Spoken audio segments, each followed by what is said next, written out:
It's Tom and Todd's Face Off on WRKO.com. Brought to you by Chamonix, the science of beautiful skin. Hey, you thought Marathon Day was the hottest thing you ever felt, ever experienced? Just wait until this edition of Face Off on Top with Tom and Todd on WRKO.com. Ted Nugent, rock star and writer for the Washington Times, says the Obama administration is a criminal organization. Do you agree, or is Ted just being colorful in his language? Ted is being quite colorful in his language.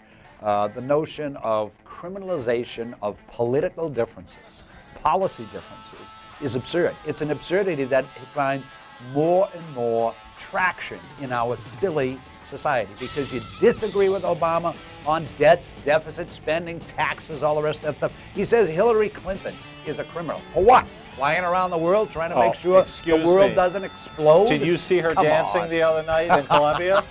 That looked criminal to me. No, I did see her dancing. I say yes to both these answers. Yes, it's criminal. Yes, it's hyperbole. The hyperbole is based on that what's criminal is not serving the interests of the people. All right? There isn't a policy disagreement that's driving that, I don't think. I think it's the fact that the president, in a face of real economic crisis, trivializes the situation, spends months parading out this ridiculous, one ridiculous proposal after another. The war on women is ridiculous. The Buffett tax is ridiculous. Not serving the interests of the people is now the standard Todd has for criminal behavior. You know what?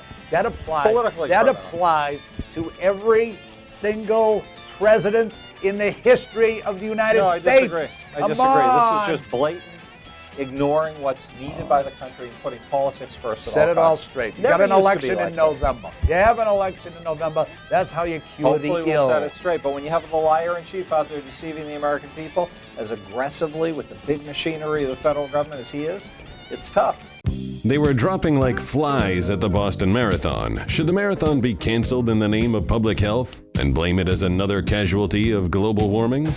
There's no need to save people from themselves. So if people want to kill themselves by running the Boston Marathon, why is that less favorable as a suicide method than overeating or drinking too much Coca-Cola or too much booze or drugs, whatever you want to do. Some people jump off bridges with a rubber band tied to their ankle, all right? You pick your own way. The sooner they go, the socialists will be happier because it brings down the cost of health care. The cost of health care is declining. I ran the Boston Marathon any number of times. It's a great event. They really weren't dropping like flies. Off ever since. Yeah, I have been a little off kilter. I think I blew out the knee. Every part of the body is gone. See you later. I wasn't referring to the body. But the marathon is still one of the signature Boston events. That is a beautiful event. It really is. Yeah, I love it. Romney is sending out emails inviting people, for a small donation, to his inauguration. Should he really be drawing up invitations already? I go first on this? I guess so. No. Is he out of his mind? You've got to be kidding me. You don't start doing this kind of planning and letting people know that we got a bash going on. You're getting way. Come on.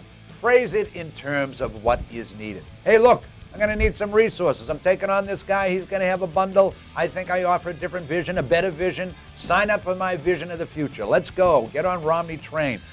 Inauguration. Oh my God. Is this guy lost his mind? The only thing that's wrong with it is he's behaving like he's Barack Obama, i.e. he's charging for where you're going to sit at his inauguration. Patrick Kennedy, the former congressman from Rhode Island and son of Ted Kennedy, said over the weekend that there's a quid pro quo at the White House. If you want to have a conversation with them about policy, you've got to pay first. So Romney should be giving us the example of what the Obama presidency was supposed to be. It was supposed to be honorable and uplifting instead of just a ruthless, trashy, sell to the highest bidder White House. And that's the problem we have, which brings us back to our first topic, and that was the criminality of this administration. Do you remember the theme? The theme of Obama a few years ago was, we're going to transform Washington. Yes. It is unbelievable. He's done it. It is unbelievable. Yes. He's made it more. People used to think it was divisive. It was kindergarten compared to today. Now we're in graduate school on divisiveness. And this guy, he sure has turned into the professor. He's the professor. We're getting a doctorate. That's it. Tommy's first week back. He did pretty well, don't you think? We'll see him again next week right here with Tom and Todd's Face Off, WRKO.com.